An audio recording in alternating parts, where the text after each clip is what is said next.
Doctor, buenos días. Le saludamos desde el panel de enfoque, el abogado Fabricio Peralta y Albi López. ¿Cómo está? Buen día. Buenos días. Primero, candidato a doctor. Estoy esperando fecha de la defensa de la tesis doctoral en ciencia política. Segundo, un abrazo muy cariñoso a Fabricio. Lo conozco desde hace muchos años y con usted tuve el gusto de compartir el panel hace poco. A la orden. Muchísimas gracias, Osvaldo. ¿Cómo estás? Sí, le escucho. Muy bien, gracias. Muy bien, por favor. Ahorita estábamos conversando, abogado, estábamos conversando con el abogado Peralta también, referente al tema de lo que son las elecciones. Esta maraña o esta telearaña que existe en el CNE, que ahora sale la nueva noticia de que han impreso mal las papeletas. Si han impreso mal las papeletas, y reflexionamos con el abogado, ¿por qué no incluirlo de una vez a Álvaro Noboa, pues? ¿Por qué no incluirlo? Porque si ya están mal impresas y tiene una apelación, la cual ha sido aprobada en primera instancia por el Tribunal Contencioso Electoral, ya pues metámoslo de una vez y ya vamos imprimiendo bien las papeletas. Bueno, en principio, ¿qué les puedo decir? Nuestras instituciones terminan siendo el reflejo de lo que somos. Es lamentable, pero si tú tienes un gobierno que lo rechaza a 9 de cada 10 ecuatorianos, si tú tienes un elemento legislativo que solo tiene un 2% de aprobación, bueno, no podría el CNE estar, digamos, al margen, ¿no? Yo creo que dentro de todos los procesos políticos que hemos vivido de retorno a la democracia, me parece que todas las vías o opciones que tuvimos en su momento, al menos el tema electoral, no sé si lo respetaban, pero por lo menos cuidaban las formas, ¿no?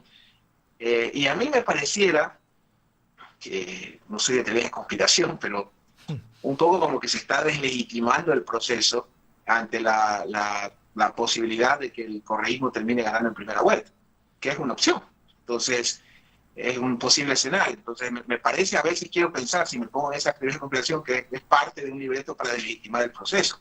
Pero en el fondo eso es una barbaridad, porque indistintamente si gana el correísmo, el Lazo, Yacu, Juan, Pérez, María, eso deslegitima el proceso, y al deslegitimar el proceso termina deslegitimando y afectando la gobernabilidad del futuro gobierno, que va a tener que estar en su máxima, digamos, potencia para poder salir adelante de esta crisis espantosa que, de acuerdo a todos los economistas de todas las tendencias, esta es la peor crisis que hemos vivido. En lo que no están de acuerdo es en quién tuvo la culpa. Para uno fue el correísmo, para otros el Fondo Monetario, para otros Moreno, pero en todo caso todos están de acuerdo que es la peor digamos, de este siglo. Así que afectar el proceso electoral es de alguna forma afectar la gobernabilidad, y afectar la gobernabilidad es afectar a los ecuatorianos. Osvaldo, vamos a un plano que es de tu dominio absoluto. Vamos a hablar de la comunicación política. Nosotros, los que pasamos de 40 años, recordamos cómo eran las campañas antes. Ciertamente antes no teníamos internet con todo lo que de ello se deriva, pero recordábamos un formato más serio de transmisión del mensaje político, quizás con un añadido de dramatismo. Pero hoy en día, en el mundo de las redes sociales, en donde, por ejemplo, muchos candidatos se valen del TikTok, yo no sé si para transmitir un mensaje político, o si para parecer más humanos, o para hacernos ver su lado ridículo, no sé. Ciertamente así lo veo. Hoy en día el mensaje pareciera ser que no existe, o sea, no hay tal mensaje. ¿Qué diferencia o qué transmitía, pongámoslo así, un candidato para cualquier dignidad a fines del siglo XX, y qué transmite a través de sus mensajes, o qué pretende transmitir un candidato del siglo XXI, ya habían entrado el siglo XXI en un contexto donde las redes sociales parecen ser tan importantes? A ver, yo tengo 17 años dedicado única y exclusivamente a esta actividad.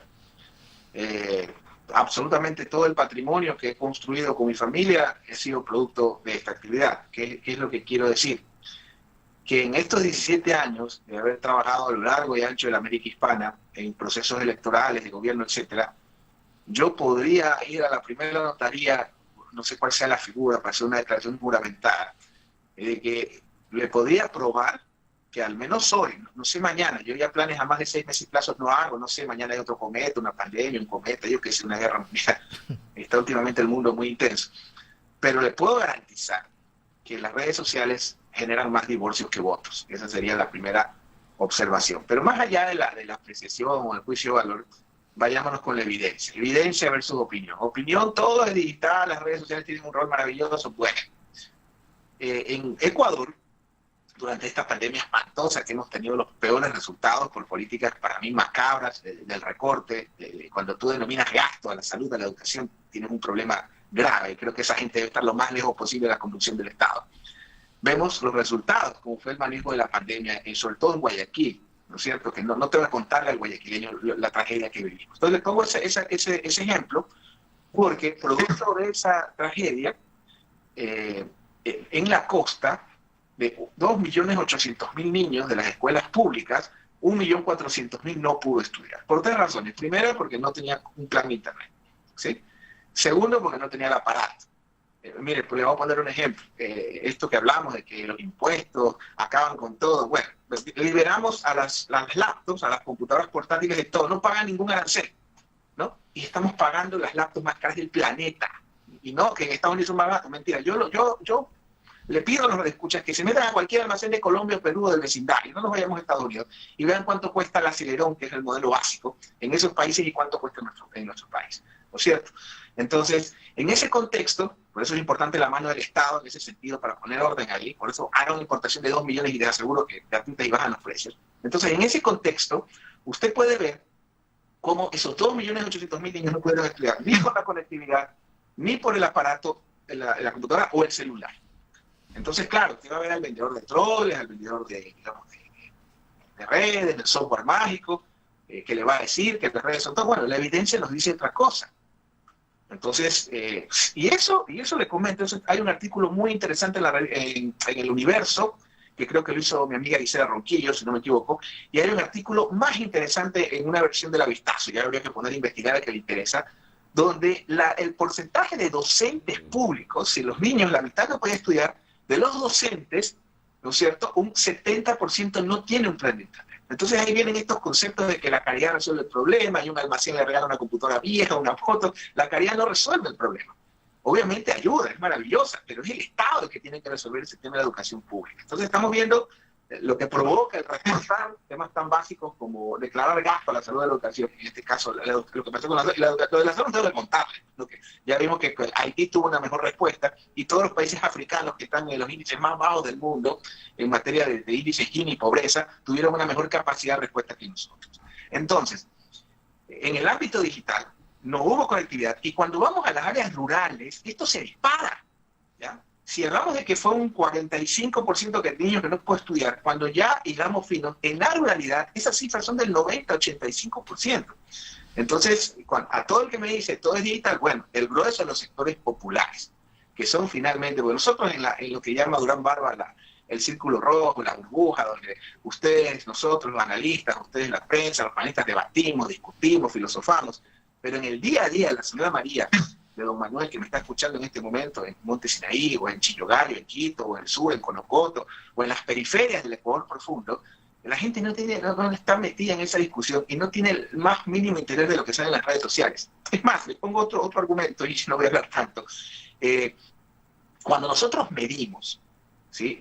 Por ejemplo, ¿usted cree en las noticias que reciben noticias políticas? Sí, te dicen que sí un 70% por redes sociales. ¿Usted cree en las noticias que recibe en redes sociales? Solo el 8% cree en lo que recibe en redes sociales. O en WhatsApp, la gente te dice, yo recibo pornografía, noticias falsas, pero quien todavía goza de credibilidad, a pesar de todos los embates que ha sufrido la prensa libre, y eso yo siempre cuestioné un poco del correísmo, su actitud hacia cierta prensa independiente, que creo que no merecía el trato que recibía, otras creo que se politizaron y se lo buscaban, es el hecho de que prácticamente la credibilidad de los medios tradicionales se mantiene endeble. Es decir, prácticamente un 70% de los ecuatorianos creen en los contenidos que reciben en radio, televisión, prensa escrita. Creen. O las cuestionan, sí, cuestionan a los entrevistadores, a los canales, pero creen en lo que ven, versus en lo que reciben en el aparatito. Entonces, para mí el tema digital hoy no sé si para la generación de nuestros hijos tendrán un chip implantado, unos lentes mágicos, no lo sé.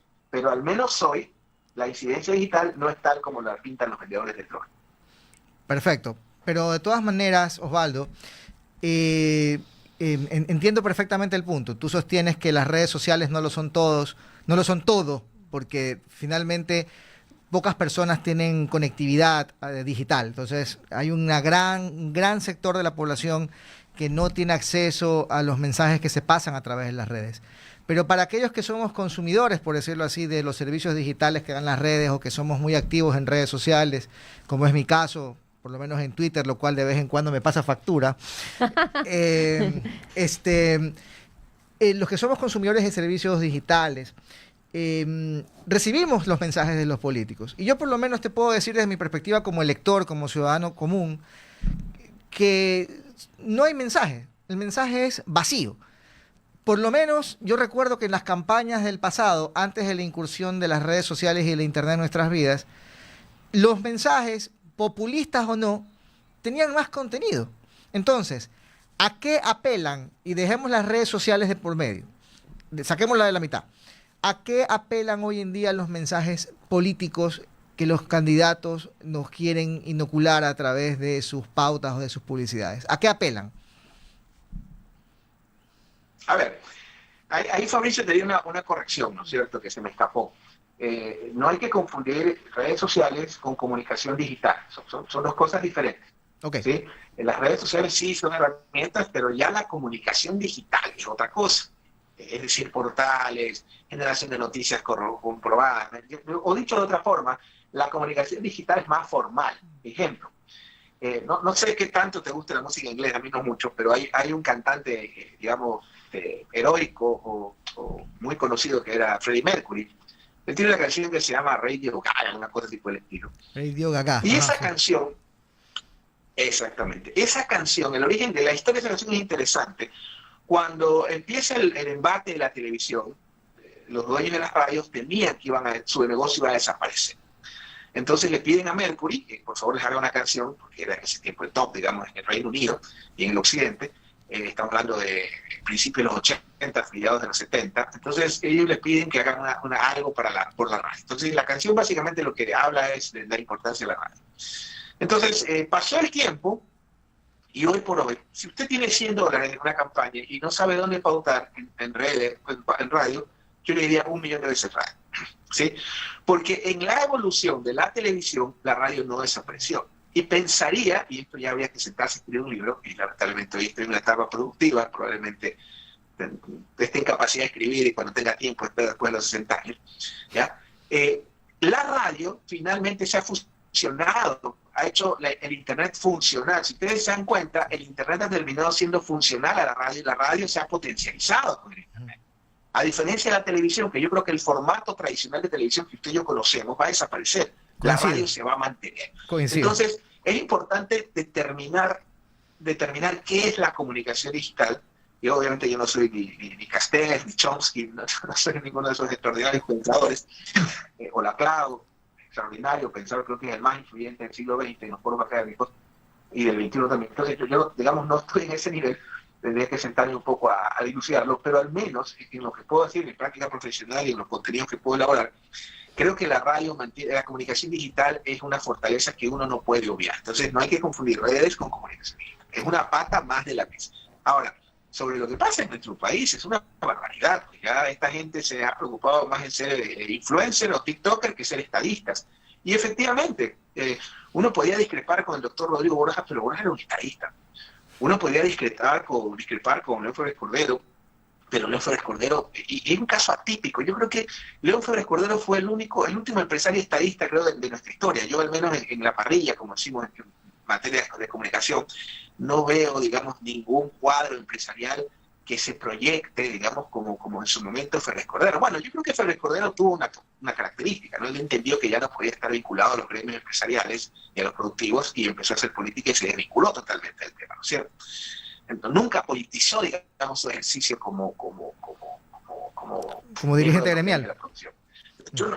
Exactamente. Yo no veo digamos, un cuadro de la derecha, digamos, como lo fue Félix Cordero, que era un estadista. Veo voceros, sí, muy respetables, gente valiosa, pero no siento de tal manera que tenga una opción o sea una alternativa electoral en firme, ¿no es cierto?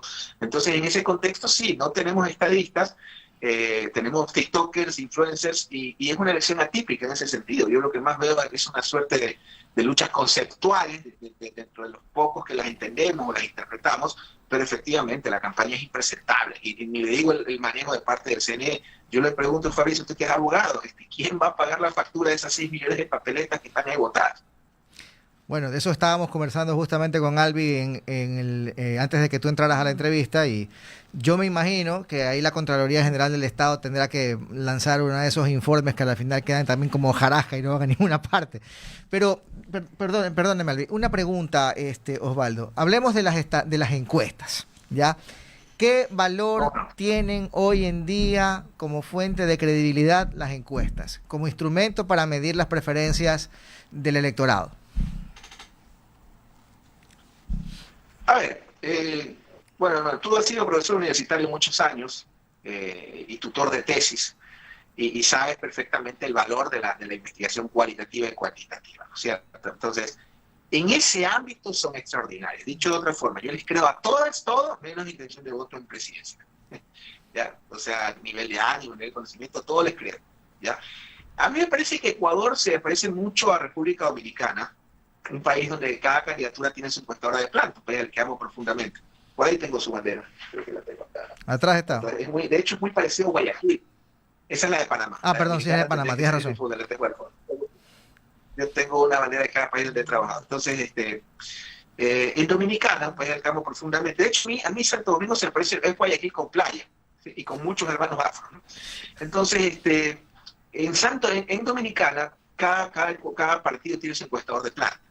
Pero en Ecuador sería un caso insólito. Yo en Ecuador vemos algo que no veo en toda la América hispana, que es el hecho de que tenemos encuestadores voceros. O sea, ya hay encuestadores voceros. Ya, por ejemplo, Omar Maluga, que tengo un gran respeto porque fundó el ICHE, una institución extraordinaria de las instituciones guayaquileñas académicas, lo veía al ingeniero Maluga explicando la encuesta de Álvaro Noboa, por poner un ejemplo. Entonces, eso de encuestadores voceros no se ve. Podría hablar de un par más que andan por ahí en el mercado. Entonces, las encuestas son herramientas que nos sirven a nosotros, digamos, para tener ciertos indicadores que para mí son más importantes que intención de voto. Ahora, si nos vamos a lo que se ve, porque realmente las que yo tomo como referencia son las que no se publican. Generalmente hay grupos empresariales que nos buscan, Osvaldo, me están enviando todos los candidatos a encuestas. Bueno, no se preocupe, hagamos un estudio. Yo no hago encuestas por si acaso los direcciono y me cercioro que, digamos, y les entregamos información a esta gente que nos suele contratar de qué es lo que realmente está sucediendo. Entonces, hay una indecisión, sí, que no es del 80 al 70, eso es falso, del 40%, pero a menos de un mes de la elección. Entonces eso sí es alto. Es decir, generalmente un mes de la elección, a menos de un mes, 3 semanas, la indecisión es baja, 20, 15%. Está en el 40%. Ojo con eso. No voy a hablar de quién va primero en la carrera de caballos, porque al ser un nivel de decisión tan alto podría suceder cualquier cosa. Pero hay un pelotón claramente, digamos, de 3 candidaturas, 3 opciones. Al final hablo de Álvaro, si me permite, Albi. Donde para mí se refleja lo que pasa en nuestro país. Número uno, una tendencia que es el correísmo, que representa una suerte de tendencia, digamos, o de alternativa de un pasado que para algunos fue mejor. Claro, si la vara es Moreno, bueno, pues yo pongo siempre el ejemplo de Quito y Guayaquil. No era lo mismo relevar a Rodas que relevar al alcalde emérito, como yo le digo a Jaime Guado, ¿no es cierto?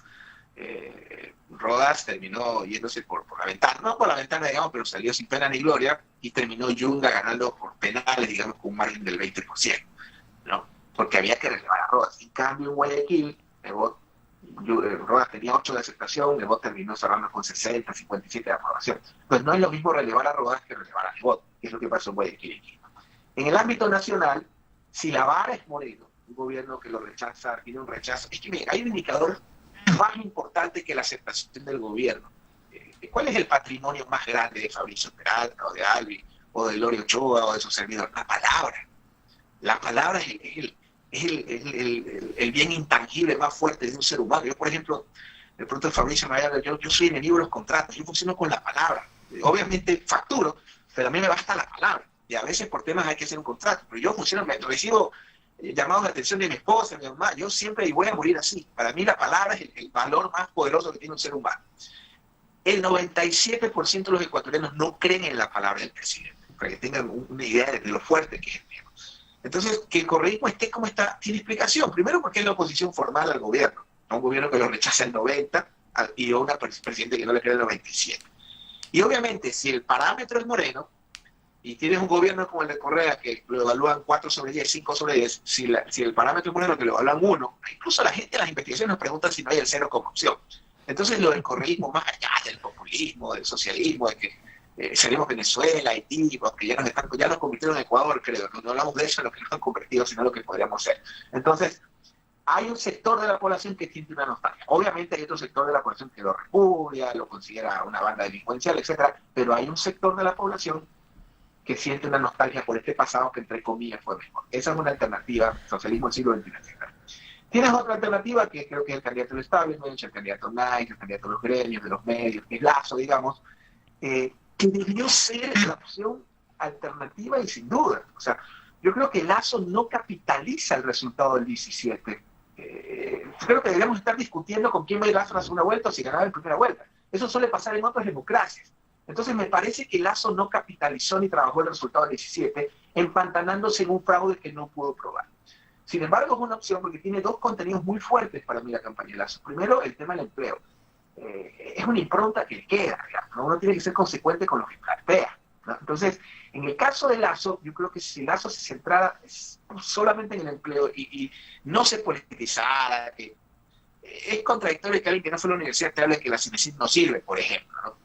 Entonces, no deja de ser una opción, digamos, está ahí, pero digamos que está con las mismas opciones de los tres del pelotón. Esto por la indecisión que le planteo, ¿no? Ahora, si usted quiere pensar que Lasso va a ganar, no se pierda, vaya a ver las encuestas de ese dato y no hay problema, él lo tiene primero.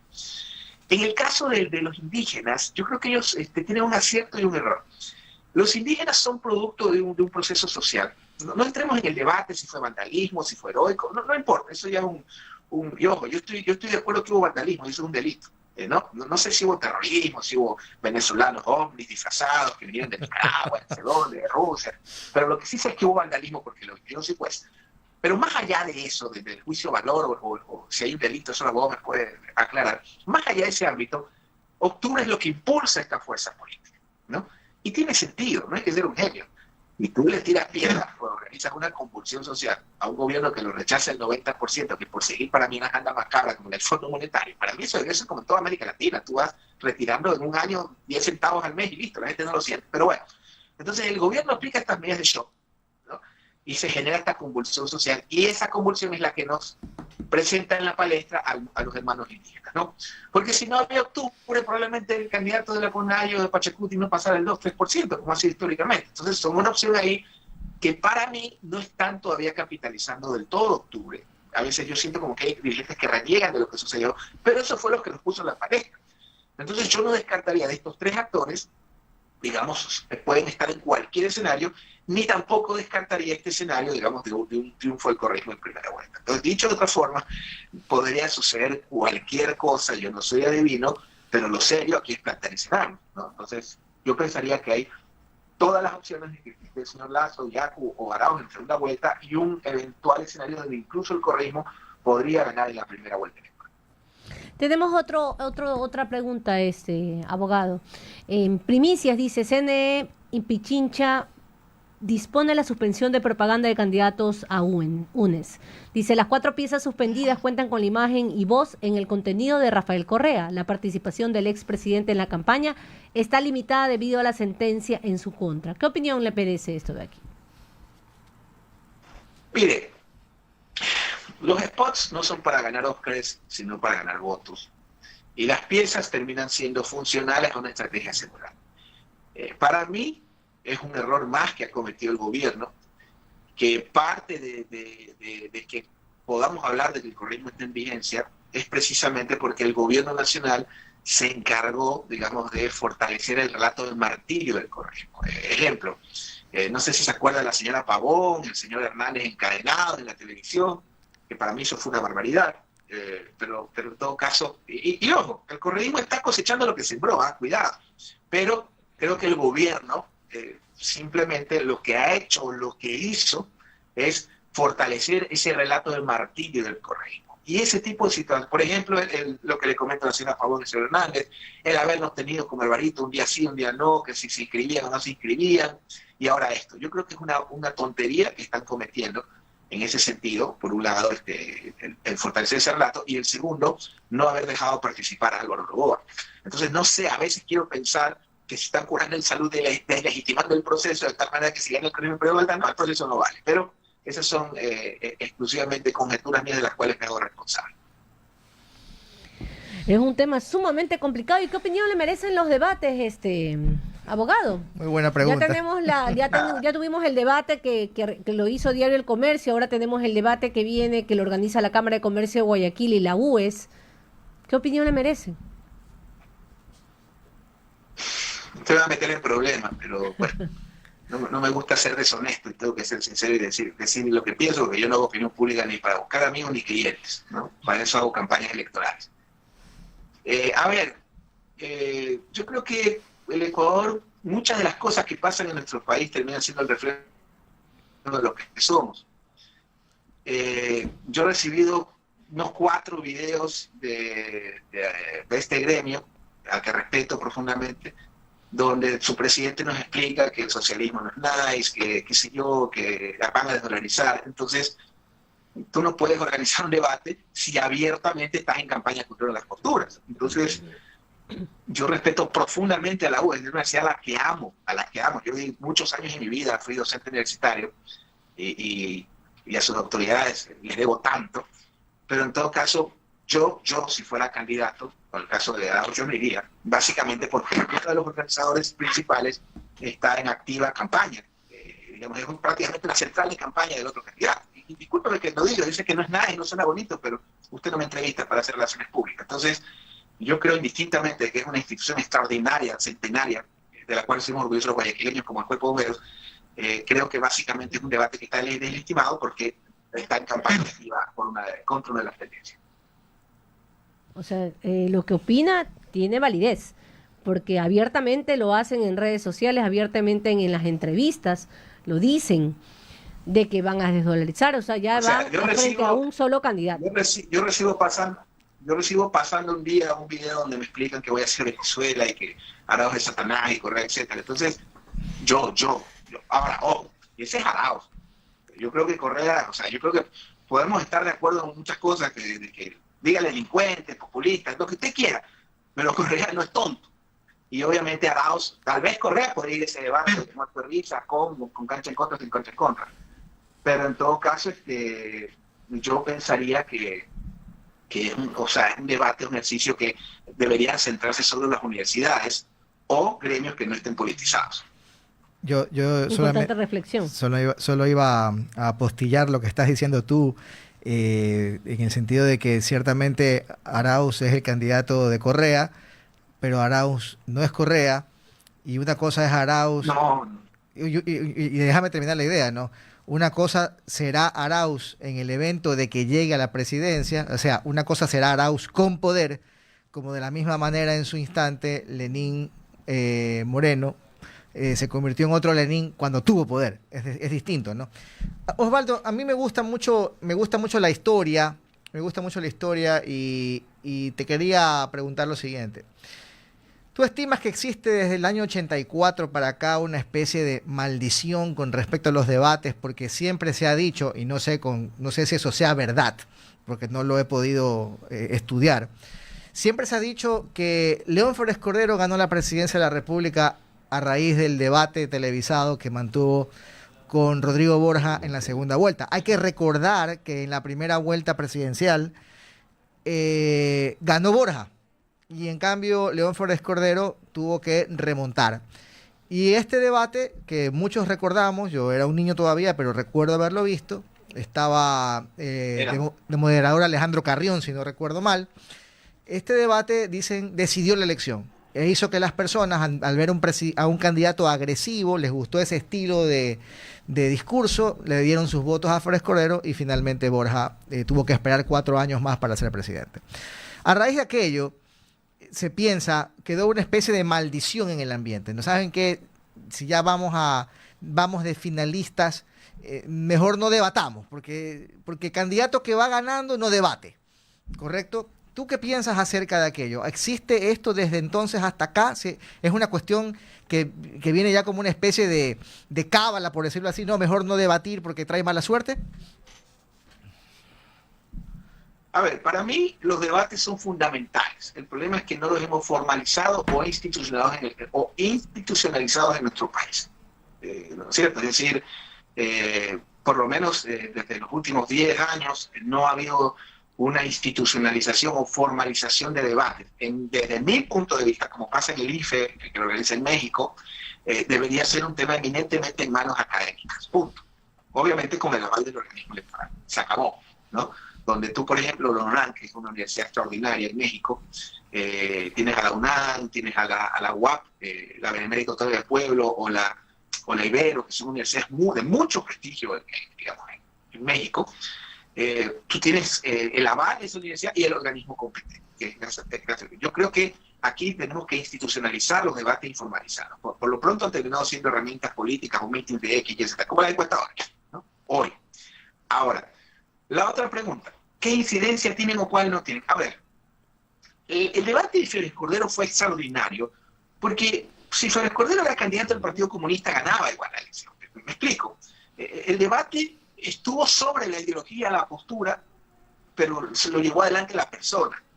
Yo creo que la arrogancia intelectual, y le tengo mucho aprecio al doctor Borja, yo creo que ellos se confiaron, ¿no? El mono empresario, bla, bla, bla, es mi punto de vista, ¿no? De pronto me equivoco.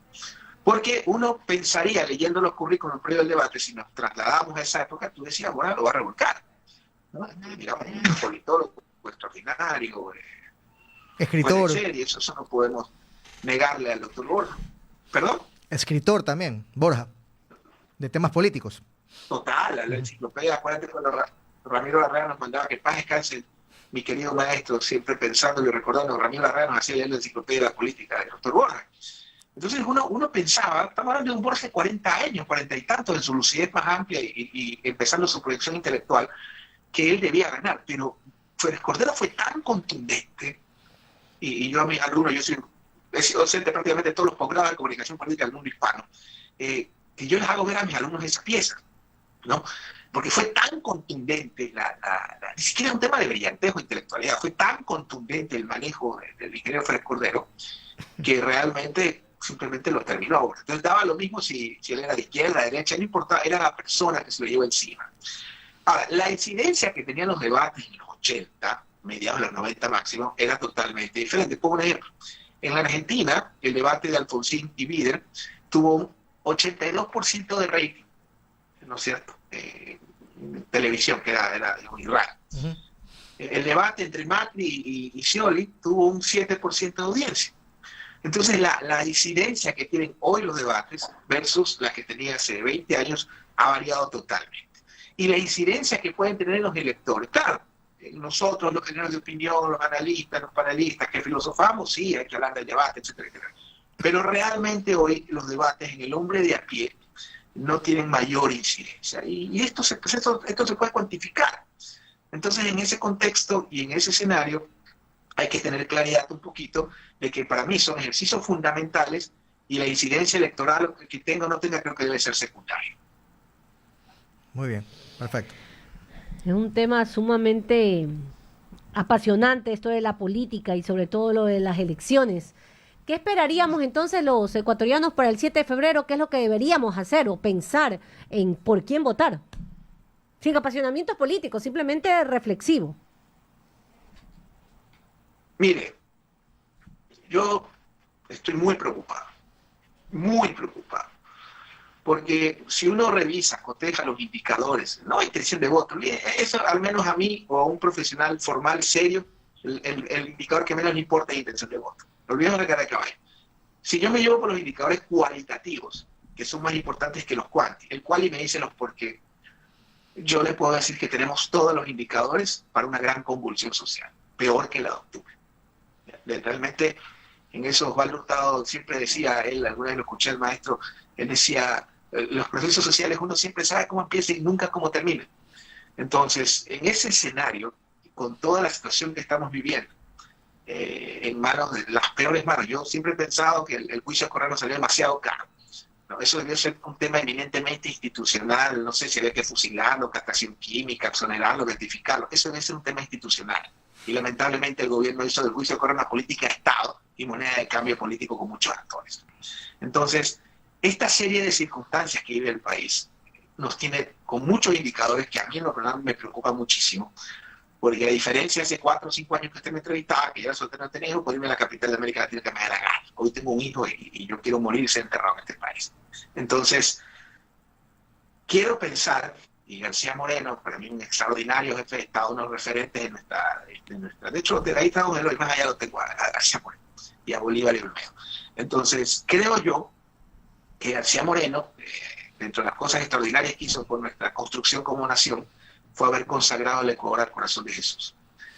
Así que yo quiero mucho al corazón de Jesús y obviamente espero que la santita Marianita se equivoque, porque dadas las circunstancias, ojalá el 7 de febrero la asistencia a las urnas sea masiva como lo que acabamos de vivir en República Dominicana, pero masiva, y que el pueblo haga lo que tenga que hacer y castigue a quien tenga que castigar, que el pueblo nos ponga en nuestro sitio. ¿Sí? ¿Por qué le digo esto? Porque es preferible que esa olla de presión que está lista, está a punto de reventar, se desfogue y saque todo lo que tenga que sacar el 7 de febrero. Si eligen a Juan, a Pepito o a Pedro, no importa. Esa será una decisión soberana y creo que el primer paso que debemos hacer todos, gane el que gane, si hay segunda vuelta o no, no importa, es ponernos a disposición del gobierno en el sentido de poder salir de esta crisis espantosa. Entonces, ¿qué debe de hacer la gente? Asistir masivamente. Y si usted está enojado, lo entendemos, vaya y saque toda su furia en una papeleta. Yo prefiero que esa furia salga a las urnas a que se refleje en las calles. Ciertamente lo que dice Osvaldo es verdad. Si se trata de buscar la presidencia de la República por satisfacer un ego, que en el fondo todos los políticos lo tienen y también el poder es una cuestión de ego, no se dan cuenta aquellos que solamente van guiados por el ego, que van a heredar un país en una situación muy, muy complicada, muy, muy crítica. Es decir, una persona, a menos que esté dispuesta a sacrificar su tranquilidad y de verdad hacer un servicio patriótico en pro de los ciudadanos del Ecuador, no quisiera en este momento convertirse, utilizando unas palabras que en su momento dijo Camilo Ponce Enríquez, en un síndico de quiebras. Más aún con una olla a presión que es el de las necesidades sociales que son tan acuciantes, son tan grandes, tan inmanejables porque no hay recursos para hacerlo. Entonces, el que llegue a Carondelet en mayo próximo tiene en sus manos o tendrá en sus manos una gravísima responsabilidad.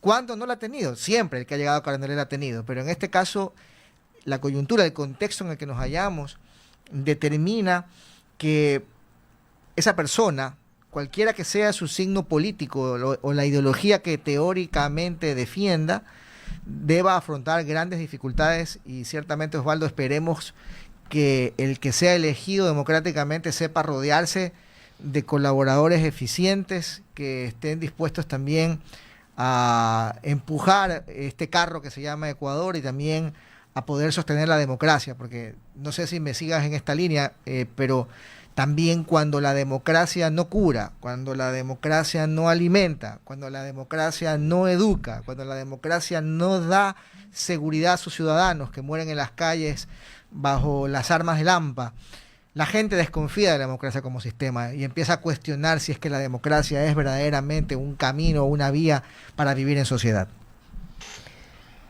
No sé si quiere acotar algo más para un mensaje final, abogado Moreno.